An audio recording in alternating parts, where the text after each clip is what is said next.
This is Bo Dietl's One Tough Podcast. Police this morning are searching for the person who turned this Harlem platform to a crime scene. A Red Apple Media Podcast Network production. Now, here's Bo Dietl. Welcome to Bo Dietl's One Tough Podcast. Glad to be back here in ABC Studios, and I'm enjoying bringing up the current events. Before I had my guest that I have on this week, I just want to bring up a couple of current events going on in our beautiful city. My first podcast, I had Gary Tisler on, and we were talking about the Charter Revision Commission. Now, people didn't understand what I was talking about, but obviously the mayor knew what I was talking about, because after our first podcast, he put together a Charter Revision Committee. Comprising people from New York City to be put on this commission.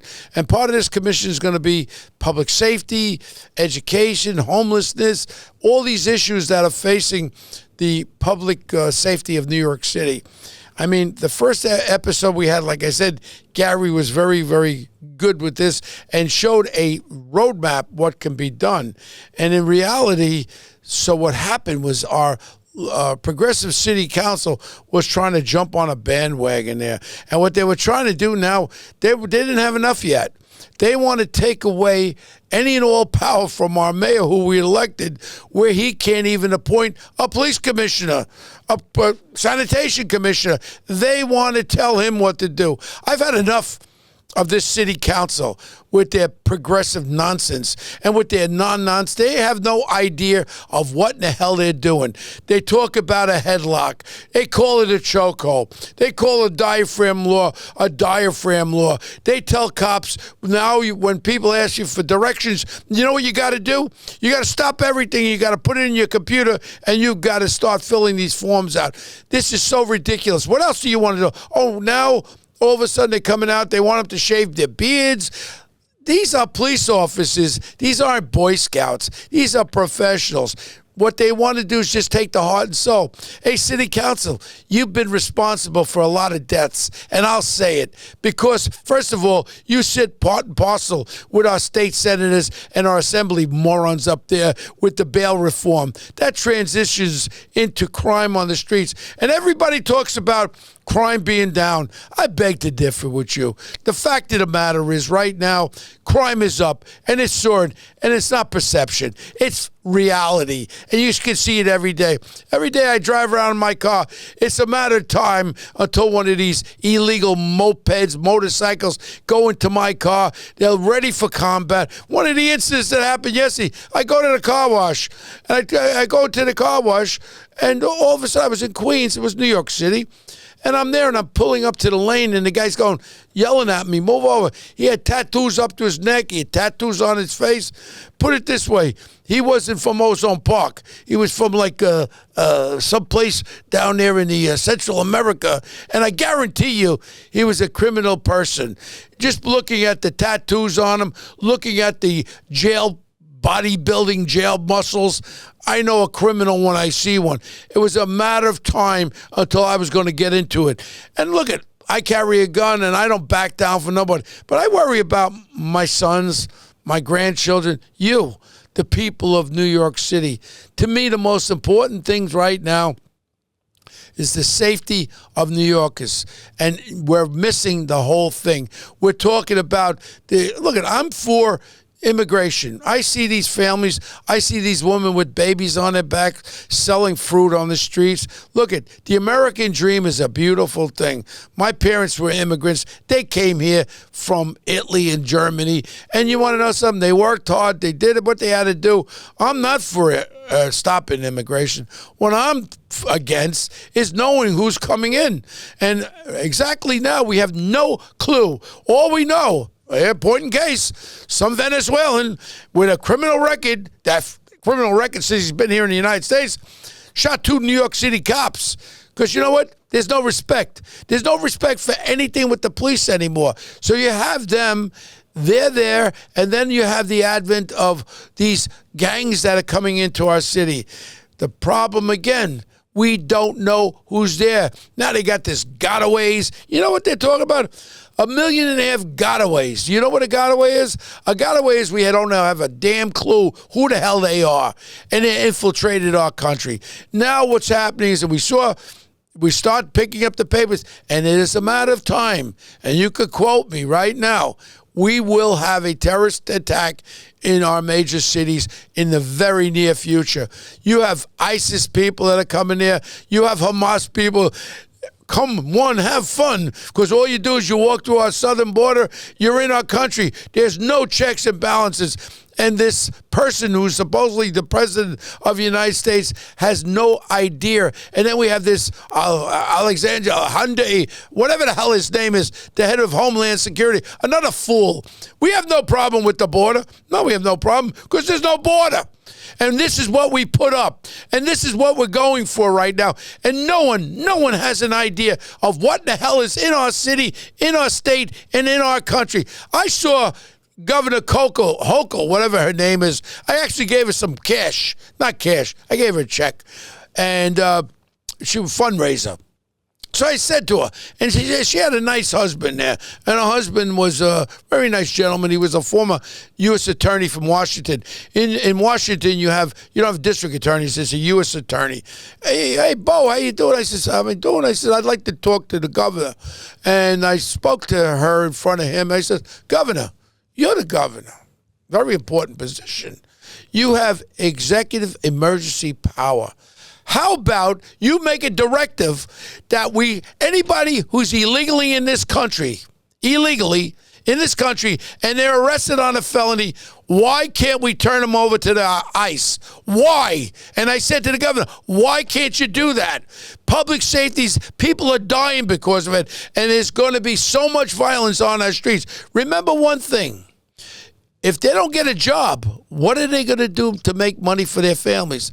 And especially if you're a criminal element, it goes easy. You remember how to rob people down there in Guatemala. You remember how to rob people in Venezuela. So you just take all your attributes and all your factualization of how you rob people, how you stab people, how you kill people, you bring it to America, and you bring your trade. Instead of being a carpenter or a plumber, no. I'm a killer. I'm a robber. And that's where we're going right now. And if we don't stop this now, we are going to be into the toilet bowl. And I told the mayor, I spoke to the mayor not too long ago, a few days ago. I said, Mr. Mayor, look into your emergency powers. Public safety is number one. See if you could put a proclamation. You're the executive emergency power. See if you could put it where anybody who's arrested in this city on a felony, let's turn them over to the ICE. Why not? Now we're going to come and we're going to have our new guest. I'm very upset about this, obviously, because I'm afraid my grandchildren, my sons, my daughter, I'm afraid for you, the people of New York. And we're going to have our guest, Sean McCarthy. He's going to come on with us right now. Hi, everybody, and welcome to Bo Dietl's One Tough Podcast. And today we have a great friend of mine. And to be very open about it, he actually works with my company now. He's one of the directors of security operations for Bo Dietl Associates, Sean McCarthy. Now, Sean and I go back quite a few years ago. He came to me back and forth, and every time I was going to give him a job, he said, Bo, I got to go back here. I got to go back. He was going back to Afghanistan. He was in the United States Marine Corps at that time. Then he became a contractor. But this was something that he had his heart and soul. And a lot of people don't know what actually happened. We all know about the $80 billion in military equipment that was left behind at that Air Force base. Imagine if we had that $80 billion to help Ukraine or help the Israelis. Just imagine that. But we left it behind to this great group of Taliban. And there are things that we're going to talk about today. A lot of people don't know.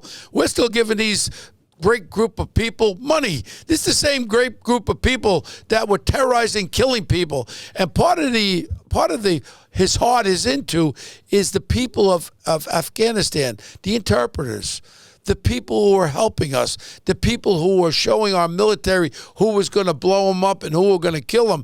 And these people saved a lot of American lives. But what did we do? We listened to our genius president, and all of a sudden we just got up and galloped out of there and left them behind. Many of them were killed. Some of the women were raped, and these Talibans people are still in charge over there, and we're going to talk about what really happened when we left and what we left behind. And people are going to be really surprised at what we have done and what we continue doing. Sean, welcome to the show. Thank you, Bo. Thank you. And you know how much it means to me to be here on this particular topic, because we can't let the story of the Afghan war or the Afghan people die. There's too many vets and too many people from too many American citizens putting their time, effort, and energy and sanity into trying to help get these allies that worked with us to safety. And I know one thing over the years, Sean, you actually gave your own money for somebody for medical. And I mean, these people love America. They're the ones that ain't going through our southern border. They're trying to come here legally, and there was all kinds of blocks. I know you have a group of people together that have been helping a lot of them come here, and I mean, this is a perfect example. We should open our borders wide for the people that supported our military over there. How many men, United States soldiers, were killed over there in the, 20 years? 20 years in Afghanistan, Bo. How many were killed? It was 4,000 and change, 4,300. And then we had several tens of thousands injured, and some of them very serious. Tens of thousands easily. But our biggest support over there were a lot of these Afghan people, great people, family structured, who love our country. Absolutely. An Afghan military force, an intelligence force, an air force that we built up and trained for 20 years. And they did also, Sean, they had lists. They were able to compile. When we left in a hurry, we left behind names of people that were helping us, interpreters, their names, their families, and bring up the people to what happened to some of them and maybe continue to happen to them right now. What's going on with that, Sean? Yeah, so what's going on in Afghanistan now, and I'll get into that list piece. So obviously the country completely fell to the Taliban in August of 21. And let's talk about the equipment and the infrastructure we talked about first, Bo. That number of 86 billion, I think it's 86 billion. That includes all the bases and the infrastructure that was left over there, and then another 7 to 8 billion that during the actual fall that we say that the Pentagon or the government says fell into the hands of the Taliban. Now, there's a convenient narrative from the government that says, well, all that 86 and the majority of that 7 to 8 billion on top of it, that was already in a way turned over to the Afghan military. So it wasn't really us surrendering it. It was the Afghan military. It doesn't matter now, Bo. The fact is all that stuff is in the hands of the Taliban.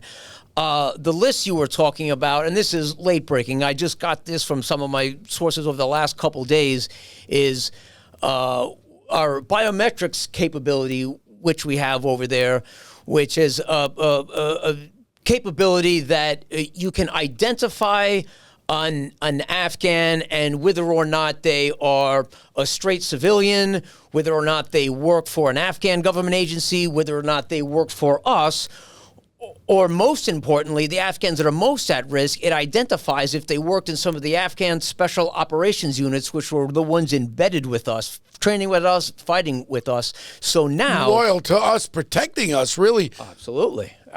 Absolutely. So the Afghans that are absolutely most at risk and most in hiding, do not fall under the legal categories to be allowed to even apply to try to come to the United States anyway. So they're in hiding. Well, the ones that haven't tried to escape, but the escape is another story I'll get into here in a second. The ones that are still in Afghanistan are in hiding, which is a nightmare unto itself. But now, even if they're captured in hiding, which happens all the time, I know one that just got killed on Monday, the Taliban captured him and poisoned the guy. If they capture him and they use this biometric equipment on him, well, now it's not a guessing game if he worked with us. It's not a guessing game if he was an Afghan commando, an Afghan special operations guy, an Afghan intel guy. The system will tell them. So all our intelligence and all our biometrics that we left behind now is being used the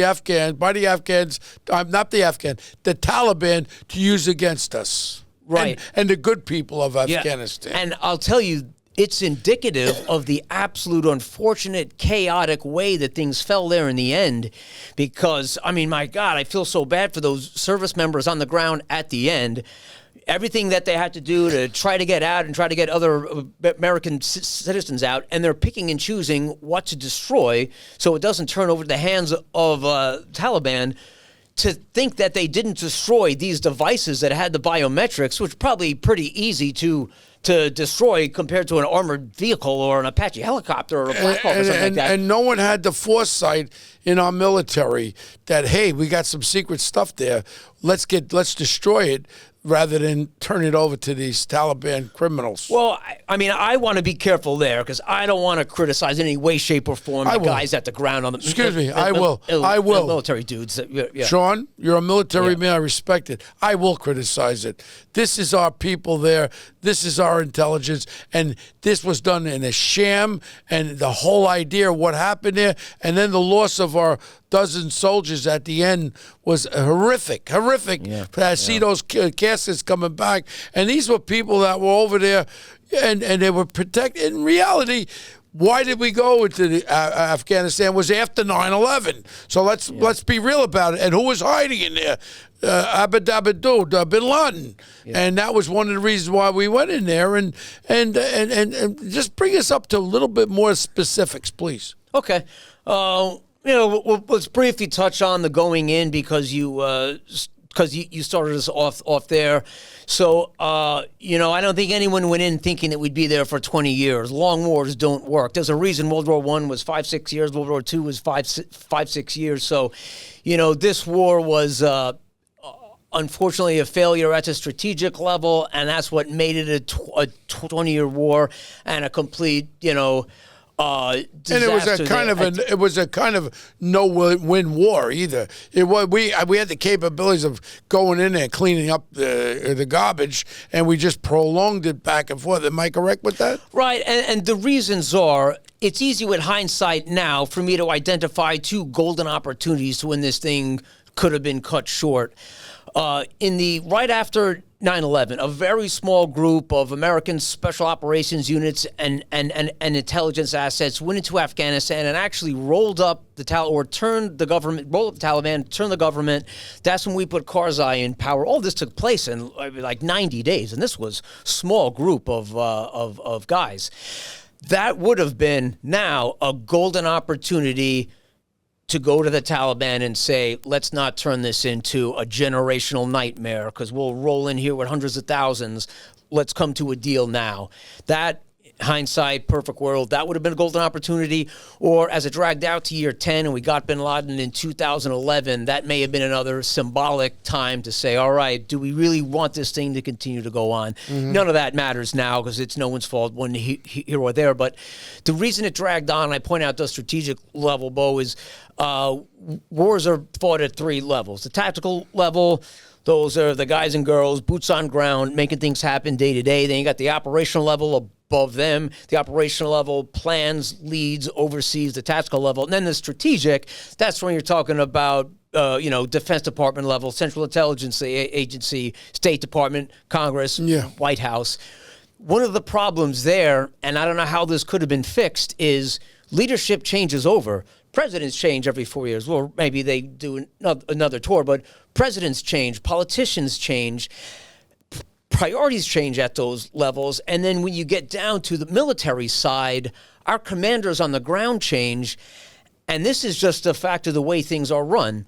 I'll give you an example so this may make a little bit more sense. Yeah. Say you got a company commander who deploys to Afghanistan in, let's just pick a year, 2003. He's there for 8 months. Mm-hmm. Him and his company, 400 or so, they do a phenomenal job. It takes 1-2 months before they're really working close with the local Afghan military, the Afghan police, the intelligence sources, the local elders. Elders and villagers have a big sway over. That's a big thing. You have to get close with them. So it takes a few months to build that. Then you actually start making progress on whatever your kind of mission is for a couple months. Then you know what your date is to leave. So there's a process. So you'll make a friend with they'll make a friend with someone, and then all of a sudden that friendship is broken when the guy leaves. Oh, wait a second. Did he promise me this and that? And you couldn't stand up for your promises. And then the new commander comes in with all the best intentions of the world, but he wasn't there for the last 7-8 months, and he's got a slightly different mission. He's got a slightly different boss giving him direction. He's got to start from square one. He's making new promises, and we haven't even sealed the deal on the old promises. So this is no junior military leader's fault. This just goes on and on. So as the phrase goes, we didn't fight a 20-year war. We fought a 1-year war 20 times.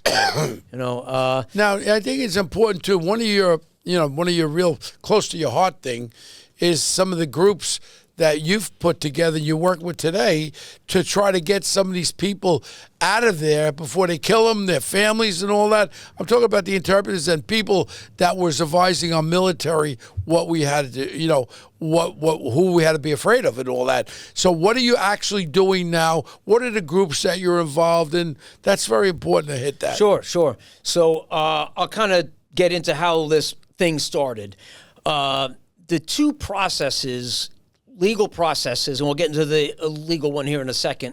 The two legal processes for Afghans who worked with us over there is the SIV program, we talked about in the last podcast, Special Immigrant Visa Program, and then a refugee program. So long before the fall of Afghanistan, I think the SIV program came about, I think, about 2009. So that's where we could start the application process to allow, say, an Afghan interpreter that worked with us over there. He or she did their time. They can't stay over there with us forever. They've done their time. They can't stay there. Their family's at risk. We've got a process to allow them to come to the United States legally. So vets were helping Afghans with that process long before the fall. August of 2001 comes. And this is mostly voluntary thing with the vets. I mean, they weren't ordered to do this, right? No. Prior to the fall of 21, a situation would be like me. Like, I was in Afghanistan. I've got an interpreter. I help him out with the paperwork, write a personal letter and all that to the State Department for the thing to be approved and for him to come here with his family. But in 2001, when the place was falling and the situation was changing by the hour, by the minute, really, that's when chaos broke out. And groups of veterans our phones started to explode from Afghans that were still in contact with there, or Afghans, say, in country here, or other NATO countries are like, hey, you've got to help us save our families. So just kind of ad hoc networks of buddies and vets and people that didn't even know each other but had a mutual bond started to jump through hoops, and 100 podcasts could be done on this separately, but started to jump through hoops to figure out how to help get Afghans out at that moment during the chaos. The chaos ends, the last bird's gone, but that's almost just the beginning of what you're getting into with these groups. So these groups of men and women who were helping Afghans try to get out during this chaotic fall of Afghanistan have by no means stopped whatsoever. They have absolutely put their foot on the gas, and they are doing everything they can to fight the nightmare bureaucratic battle, to fight the nightmare administrative battle, the logistical battle, the legislative battle, to try to get the U.S. government to approve more of those applications. And what kind of programs are you? Why don't you describe? Yeah, so one's the SIV program, and the nightmare with this thing that seems to never end is that program, if you can get approved, which is a disaster unto itself, it takes an eternity. The red tape is a nightmare on that. But if you can get an Afghan approved through that, that only works if they fall under the category. Say that category works for interpreters. There is no category legally for the Afghan special operations forces, intelligence forces that worked with us, and those are the most at risk that I was getting Right, and when the downfall of Afghanistan came, wasn't there names of these people who were there with their intelligence, and the Taliban got their hands on them? Am I correct? Oh, tons of them. I don't know the number. And how many do you think were killed? Killed their family members? They had an open season on them then. Yeah, I mean they're probably professional at hiding now, but right as. But what did you hear as far as after we left there? when they discovered these names of these people that are their special operations, special forces, they're intelligent people. Now they got the names. What is it that you've heard? How many of them have you heard were killed? I don't know the number. I would say it's in the hundreds, Bo.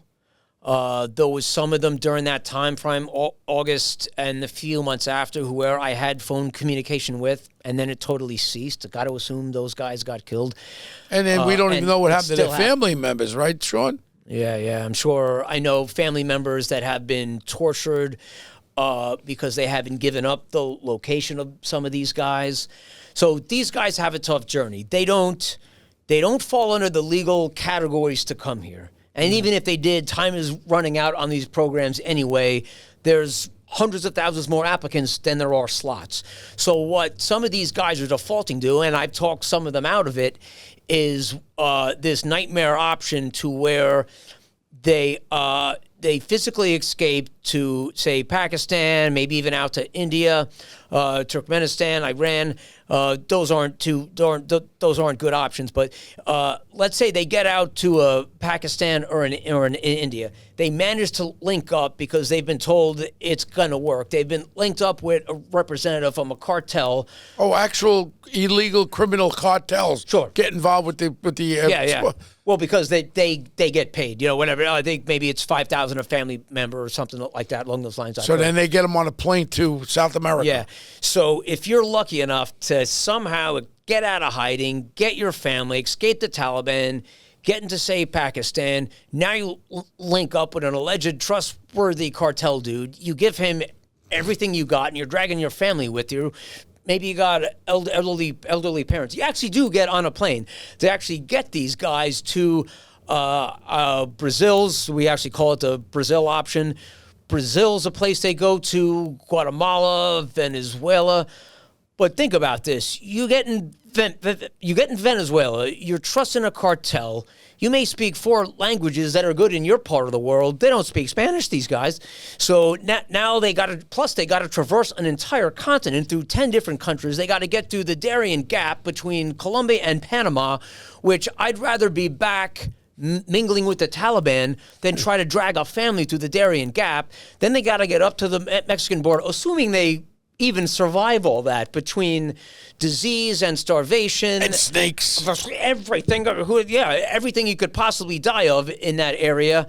Assuming you get to the Mexican border and assuming you get in, well, yes, you're in the United States, but now you're lumped into this giant nightmare of the legal immigration fiasco here. You got no paperwork. You can't get any of the support of the Afghans do that came here through the SIV program or the refugee program. So think about how desperate you got to be to pull that option. Yeah. Now, I think important issue is a lot of the listeners don't know what is America giving to the Taliban and continue. What have we given them and what did we continue?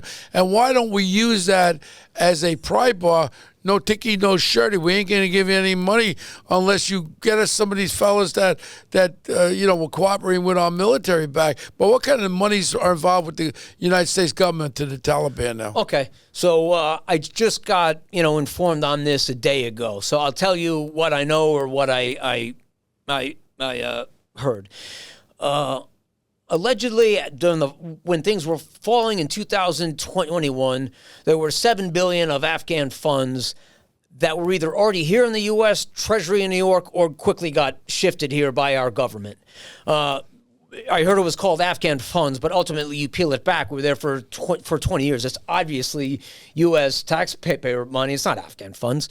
So my understanding is our government gave the Taliban $3.5 billion right off the bat.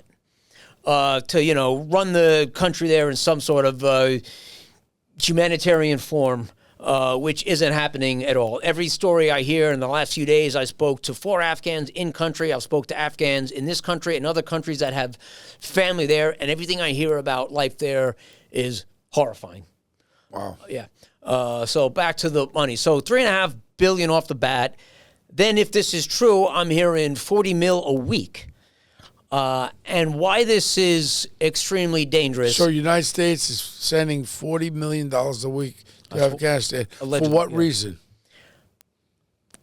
That I don't know. I guess it's under the guise of, please run the country to some sort of civil Decorum, way. some kind of decorum. I mean, it's a nightmare for women. It's a nightmare for kids. As an Afghan buddy told me last night, well, let me stop there for a second because I want to highlight something. When I talk to these Afghans, whether they're in Afghanistan, still trying to be saved, or they're here in the United States, or they're in some other country trapped in some legal nightmare limbo, it's heartbreaking. The first thing they say is they ask me how I'm doing and how my family's doing and how my life is. Bo, it's the strangest thing. I don't know how to describe. Like, I'm talking to guys who are in desperate situations, who have family members killed, friends killed. Some of them I'm trying to talk out of doing this nightmare thing through South America to get here, and the first thing on their mind is asking how I'm doing. I mean, it's so. I mean, like I said, you can't take a country like Afghanistan and look upon it as it being Taliban. And I mean, are they recognized Taliban now by the international NATO and all that? Who is the Taliban and how are they recognized? Yeah, so Taliban's not the Taliban that took the country over in 2001. This is almost 3 years later. Now they have an official embassy in Qatar. I mean, they're recognized by many countries as an actual government. The UN recognize them? I don't know that for certain, but I know that a development, again, that just happened the last couple days is that the Haqqani Network is a terrorist group based out of Pakistan responsible for killing at least hundreds of Americans, who knows, thousands. The leader of the Haqqani Network is, I forget his position in the Taliban government, but I think he's the equivalent of our Secretary of Defense right now. He's up there. He was just given a green light to travel by the UN, had to have a piece of this. The United States had to have had a piece of this. He's now traveling the last couple days over Saudi Arabia and UAE, mingling with dignitaries and politicians. Those are countries where we have American forces staged. So you talk about a slap in the face, but that pings back and answers your question. Are they recognized? Certainly seems like they're recognized to me. Wow. Yeah. And these are the same scumbags that killed a lot of American soldiers. Absolutely. Yeah. I mean, and again, we're talking about United States money going over there, and no one's doing a damn thing about getting a reason behind it. If you want to conform yourself back to the society and be a recognized government, show us something that you're going to do to help the good people of Afghanistan that were cooperating with America. No? Yeah, maybe. I'm not an expert in foreign policy negotiations, but I mean, for Christ's sake, maybe we cut the bank account off and say, give us these Afghan special operations guys. We'll even do it for you. Let our military and State Department go in there, get these guys and their families, take them out. On the government piece over there, Bo, it's important. China started rolling in to Afghanistan. Now, did China take over that Air Force base there? What's the name of it? What's it called? Bagram Air Force Base. Yeah, are they in there now? Because I know the natural resources over in Afghanistan have to do with what? What is the big natural resource that China's interested in over there? They're interested in the lithium over there, but batteries. Yeah, well, it's in everything now, lithium, and I imagine China, enemy of the United States. I mean, okay, we agree on some trade things, but I mean, they are advising and assisting the Taliban as much as they possibly can. And what this is going to result in, it's more than just Taliban over there now who has now made friends with Al-Qaeda, who's now clearly friends with Haqqani Network. Allegedly, there's countless other groups of lower-level terrorist cells over there. What you pointed out in your comments before we started this portion of the podcast, it's almost a given that this is going to come home here to the United States.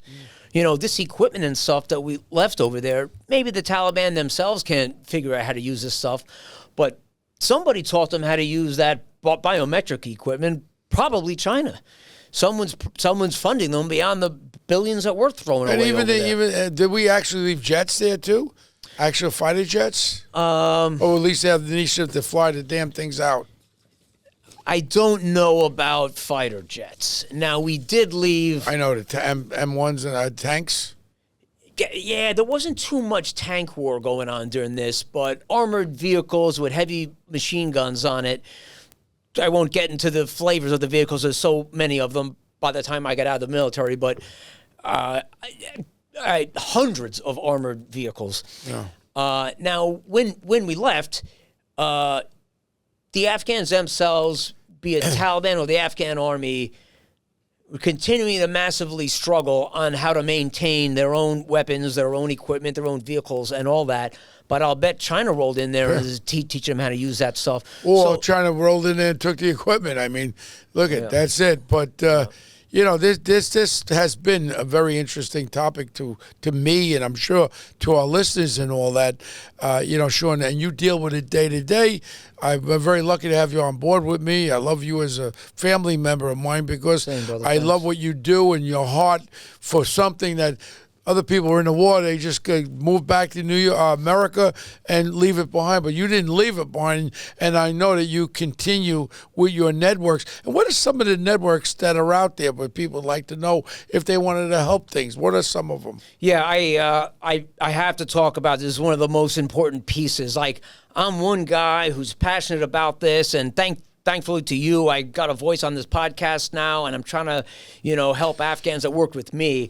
But there are groups of veterans out there, Bo, that, they're pouring their heart, their soul, their money, their time, their sanity into still trying to help these Afghans escape. And then there's the piece of helping them get settled once they're in this country, help them find jobs. Some of these groups are now trying to lobby Congress to get more help over there, to allow the Special Operations Forces to be allowed to be part of the visa program to come here. So, I'm not officially on paper part of these any of these I am. I talk to them, and but I'll list them here because there are some names. Tell us. I think that's important for the listening audience to understand. Maybe they can Google them and find out. Maybe people want to actually contribute to these organizations. What are some of them? Yeah, sure. So in no particular order here, I'll first mention Scott Mann. Scott Mann is a retired Army Special Forces lieutenant colonel. From day one of this fiasco, he took the lead as being the vocal guy out there.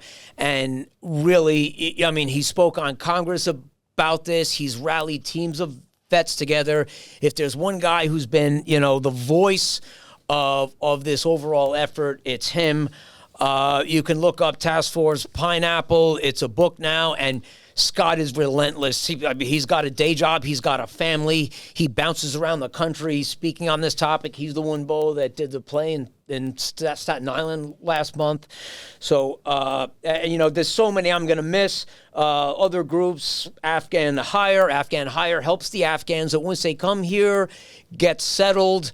Our government does help them get situated to some degree, but that doesn't last forever. These guys and girls need jobs. The Afghanistan Project podcast, we've never actually spoke verbally. Beth Bailey does a podcast on this thing. It's every week.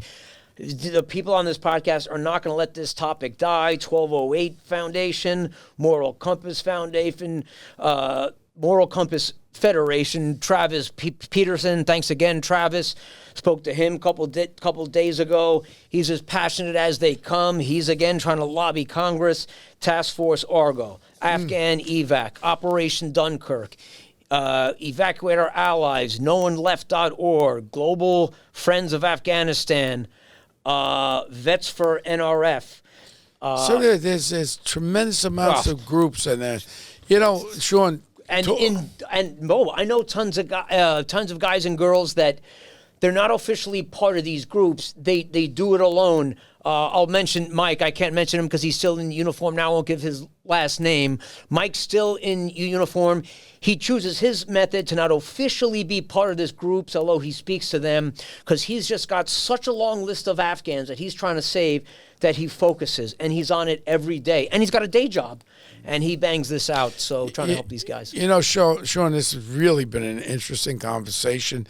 And, I mean, it's something for our listening audience to realize, you know, there's effects. When you're out of there, everybody thinks it's over. We're out of Afghanistan. We left like garbage, and we totally destroyed the whole value. Other countries around our NATO partners looking at them saying, well, I don't know if I want to support the United States of America. Look what they did with the Afghanistan people. These people were supportive of them, and they left them out on a limb to be killed. And that's one of the most important things I think people could take. And plus, I call out, why are we still sending money to the Taliban? And in reality, we learned one thing. The war isn't over when we pull out. The war is still continuing for all those great, and it's all about those great Afghan people who supported us there. And now we have to remember them, and we just can't run away and say like it didn't happen. God knows how many American lives they saved for us. And I really want to thank you. I know it's tough when you talk about it because your heart is there. We talk about it all the time. When we go have a drink or something at a bar, we talk about it. And this is your passion. And I really commend you for your passion of loving. There are great people in Afghanistan. The way you're talking, they'd give their lives, and a lot of them gave their lives up for our military guys. And I really want to thank you, Sean, for coming in today. And this is a great podcast. It really gave us a lot of information of what happened when we left Afghanistan. Thanks, Paul. Thank you so much, Sean. Thank you.